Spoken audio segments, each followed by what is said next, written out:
দর্শক, এখন আমরা এমন কিছু ইংরেজি ভোকাবুলারি শিখব যেগুলি একই শব্দের সঙ্গে যেগুলি একই শব্দের শেষে এর যুক্ত করলে ভিন্ন আরেকটা অর্থবোধক শব্দ তৈরি হয়। তো চলুন দর্শক, আমরা শব্দগুলো দেখি তাহলে। NEW, নিউ, নিউ অর্থ নূতন। NEWS, নিউজ, নিউজ অর্থ সংবাদ।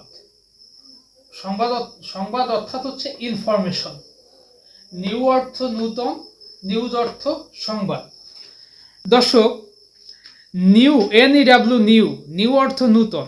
আবার NEWS, নিউজ সঙ্গে একটা এস যুক্ত করলেই নিউজ হচ্ছে। এই নিউজ অর্থ হচ্ছে সংবাদ অথবা খবর। তাহলে নিউজ সঙ্গে সংবাদের কি সম্পর্ক হতে পারে? আসুন দর্শক, আমরা দেখি নিউজ সঙ্গে নিউজ হলে, নিউজ সঙ্গে এর যুক্ত করে নিউজ হলে সেটা কেন সংবাদ হবে। NEW, নিউ, নিউ অর্থ নূতন। NEWS, নিউজ, নিউজ অর্থ সংবাদ। তাহলে নূতনের সঙ্গে সংবাদের সম্পর্ক কি? দর্শক, সংবাদ বলতে আমরা কি বুঝি? কোনো সংবাদ বা খবর হলো যখন কোনো স্থানে নূতন কিছু ঘটে, নূতন কিছু ঘটে সেটাকে আমরা সংবাদ বলি। পুরনো কিছু ঘটলে সেটাকে আমরা নূতন সংবাদ বলতে পারি না। পুরনোগুলো তো পুরনো হয়ে গেল, পুরনো ঘটনাগুলো তো পুরাতন হয়ে গেল। কিন্তু নূতন যে ঘটনাগুলো ঘটতেছে প্রতিদিন, সেগুলি আসলে নূতন নূতন সংবাদ আকারে বেরোচ্ছে। এই জন্য নিউ অর্থ নূতন, নূতনের সঙ্গে এর যুক্ত করে নূতনগুলি, নিউজ, NEW, নিউজ, নিউজ অর্থ আমরা বলতে পারি নূতনগুলি, অর্থাৎ নূতন যে সকল ঘটনা সংঘটিত হয় সেগুলোই সংবাদ। তাহলে নিউজ অর্থ সংবাদ সঠিকই আছে।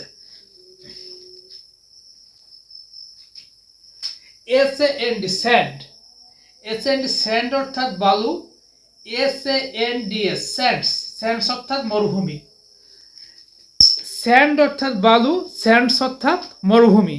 দর্শক, স্যান্ডের সঙ্গে, বালুর সঙ্গে মরুভূমির কি সম্পর্ক থাকে? হ্যাঁ দর্শক, বালুর সঙ্গে মরুভূমির অবশ্য সম্পর্ক রয়েছে।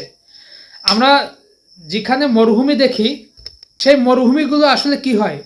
বালুকাময় মরুভূমি হয়। অর্থাৎ পৃথিবীর যেথায় যেথায় মরুভূমি রয়েছে সমস্ত মরুভূমিগুলোতেই অধিক পরিমাণে বালু রয়েছে। অর্থাৎ বালুতে আবৃত থাকে মরুভূমিগুলো। মরুভূমির পৃষ্ঠে সর্বত্রময় বালু থাকে, বালুকাময় মরুভূমি হয়। এজন্য স্যান্ডের সঙ্গে এর যুক্ত করে স্যান্ডসকে আমরা মরুভূমি বলতে পারি। মরুভূমি আরও একটা ইংরেজি রয়েছে, সেটা হচ্ছে ডেজার্ট, DESRT, ডেজার্ট অর্থাৎ মরুভূমি। আর স্যান্ডের সঙ্গে, বালুর সঙ্গে এর যুক্ত করে স্যান্ডস হলেও সেটা মরুভূমি হয়।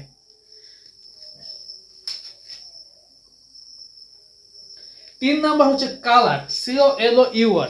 কালার অর্থাৎ হচ্ছে রং। কালারের সঙ্গে এর যুক্ত করলে পতাকা হচ্ছে, সেটা পতাকা অর্থাৎ ফ্ল্যাগ হচ্ছে। তাহলে দর্শক, রঙের সঙ্গে, রং হচ্ছে কালার, রঙের সঙ্গে এর যুক্ত করে কিভাবে পতাকা হতে পারে? কালারের সঙ্গে এর যুক্ত হলে, কালার্স হলে সেটা কেন পতাকা হবে? কালার্স অর্থাৎ আমরা বলতে পারি অনেকগুলো রং। COLOURS, কালার্স অর্থাৎ অনেকগুলো রং, অনেকগুলো রং মিশ্রিত করে সেটা কালার্স বলতে পারি আমরা। কিন্তু দর্শক, দেখা যাচ্ছে কি পতাকাও কিন্তু, যে কোনো দেশের পতাকা তৈরি করতেও কিন্তু অনেকগুলো রঙের কাপড়ের প্রয়োজন হয়। একটি মাত্র রঙের কাপড় দিয়ে পতাকা তৈরি করা যায় না। যে কোনো দেশের পতাকা তৈরি করতে হলে অনেকগুলো রঙের সংমিশ্রণ করে পতাকা হয়। যেমন বাংলাদেশের পতাকা হচ্ছে সবুজ এবং লালের সংমিশ্রণে। বাংলাদেশের সবুজ রঙের অর্থ হচ্ছে সবুজ, সুজলা সুফলা শস্য শ্যামলা, অর্থাৎ সবুজ শ্যামলা বাংলাদেশ। আর বাংলাদেশের রক্তিম সূর্য, সবুজের মধ্যে যে রক্তিম সূর্যটা, রক্তিম সূর্যের অর্থ হচ্ছে আমরা সাগর রক্তের বিনিময়ে যে স্বাধীনতা অর্জন করেছি, সেই স্বাধীনতাটা অনেক রক্তের বিনিময়ে অর্জিত হয়েছে। এই রক্তের যে লাল রং এবং রক্তিম সূর্য উদয়ের যে লাল রং, এই দুই লাল রঙের সংমিশ্রণে আমাদের সবুজ পতাকার মধ্যে লাল রং, আমাদের সবুজ পতাকার মধ্যে লাল রঙের বৃত্তটি অধিষ্ঠান করে দেওয়া হয়েছে। লাল রঙের বৃত্তটি ঘিরে সবুজ রং বেষ্টিত রয়েছে। নম্বর ওয়ার্ড হচ্ছে আর্ম। ARM, আর্ম অর্থাৎ বাহু। ARMS, আর্মস অর্থাৎ অস্ত্র, অর্থাৎ ওয়েপন। WEPON। ARM, আর্ম অর্থাৎ বাহু। ARMS, আর্মস অর্থাৎ অস্ত্র, অস্ত্র অর্থাৎ ওয়েপন। তাহলে দর্শক, আর্মের সঙ্গে, বাহুর সঙ্গে অস্ত্রের কি সম্পর্ক থাকতে পারে? আর্মের সঙ্গে এজ যুক্ত করলে, আর্মের সঙ্গে এজ যুক্ত করলে সেগুলি কেন অস্ত্র হবে? আর্মের সঙ্গে এজ যুক্ত করলে, আর্মস তো আমরা অনেকগুলো বাহু বলতে পারি। আর্ম যদি বাহু হয় তাহলে আর্মস হলে তো অনেকগুলো, একাধিক বাহু হতে পারে, তাহলে আর্মস কেন অস্ত্র হবে? দর্শক, এই আর্মসটি এসেছে হচ্ছে প্রাচীনকালে যখন সৈন্যরা অস্ত্র ব্যবহার করত, তখন তাদের এক বাহুতে থাকতো ঢাল।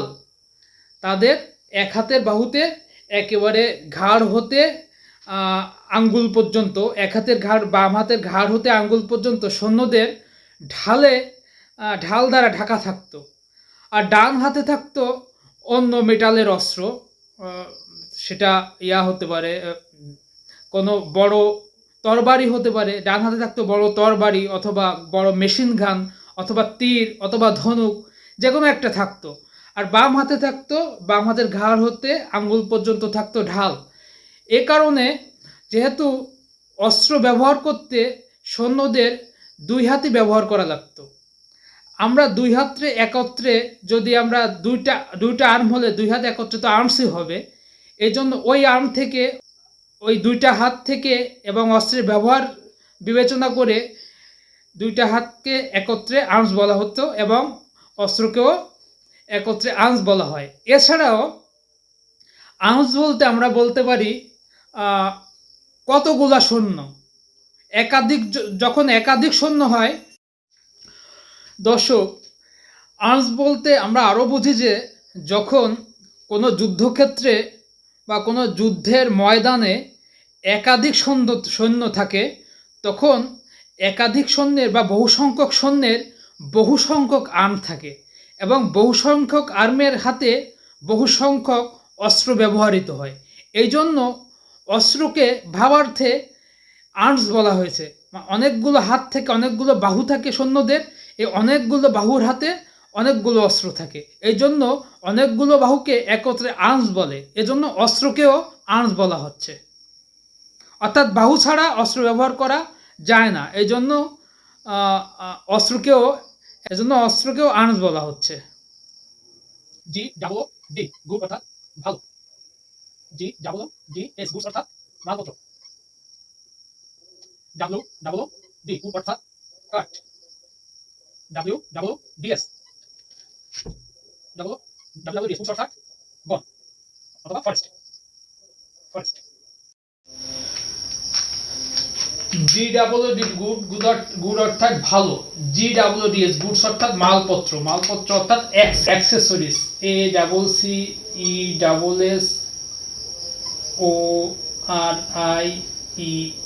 অ্যাক্সেসরিজ। গুড অর্থাৎ ভালো, গুডস অর্থাৎ মালপত্র। এখন দর্শক, গুড আর গুডসের মধ্যে সম্পর্ক কি? গুডের সঙ্গে মালপত্রের কি সম্পর্ক? গুড অর্থাৎ ভালো এবং গুডস অর্থাৎ মালপত্র। মালপত্রের সঙ্গে গুডের সম্পর্ক কি? গুডস অর্থাৎ আমরা তো বলতে পারি অনেকগুলো ভালো মিলে গুডস হতে পারে, ভালোগুলি হতে পারে। এখন দর্শক, মালপত্র যদি অ্যাক্সেসরিজও হয়, আমরা যে সকল অ্যাক্সেসরিজ অথবা মালপত্র, যে সকল মালপত্র বাসা বাড়িতে থাকুক অথবা দোকানে থাকুক কিংবা অফিসে থাকুক, যেখানেই থাকুক না কেন, যে সকল মালপত্র ব্যবহারযোগ্য সে সকল মালপত্র কিন্তু ভালো মানের হয়ে থাকে, গুড হয়ে থাকে। যে সকল মালপত্র ভালো মানের হয়ে থাকে, যে সকল মালপত্র ব্যবহার উপযোগী, সেগুলা কিন্তু ভালো মালপত্র হয়ে থাকে। ব্যবহার অযোগ্য এবং নিম্নমানের মালপত্রগুলো কিন্তু ব্যবহারযোগ্য থাকে না, সেগুলা বাসা বাড়িতে অফিসে কিংবা দোকানে কোথাও রাখা হয় না। যে সকল মালপত্র ব্যবহার অযোগ্য, ভালো নয়, যে সকল মালপত্র ব্যাড অথবা ভালো নয়, সেগুলো কিন্তু কোথাও রাখা হয় না। এই জন্য গুডের সঙ্গে এজ যুক্ত করে গুডসকেই কিন্তু মালপত্র হিসেবে ধরা হয়। মালপত্র অর্থাৎ যে সকল জিনিসপত্রগুলি ভালো মানের সেগুলিকে আমরা মালপত্র বলতে পারি, যেগুলি বাসাবাড়িতে, দোকানে অথবা অফিসে ব্যবহার করা হয়। গুডসের আর একটি সিনোনিম হচ্ছে অ্যাক্সেসরিজ। 2 নম্বর হচ্ছে উড। উড অর্থাৎ কাঠ, উডের সঙ্গে যুক্ত করে উডস অর্থাৎ বন বা ফরেস্ট। এখন দর্শক, উডসের সঙ্গে বনের সম্পর্ক কি? এটা তো খুবই সহজ। উডসের সঙ্গে বনের তো সম্পর্কই রয়েছে, কারণ আমরা যে কোনো কাঠ পেয়ে থাকি বন থেকে।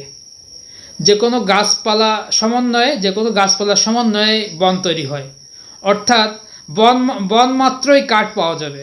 এজন্য উডের সঙ্গে ওয়েদ যুক্ত করে উডসকে আমরা বন বলি। বনের আরেকটি সিনোনিম হচ্ছে ফরেস্ট। পরবর্তী ভিডিওতে আবারও নতুন কিছু শিখব।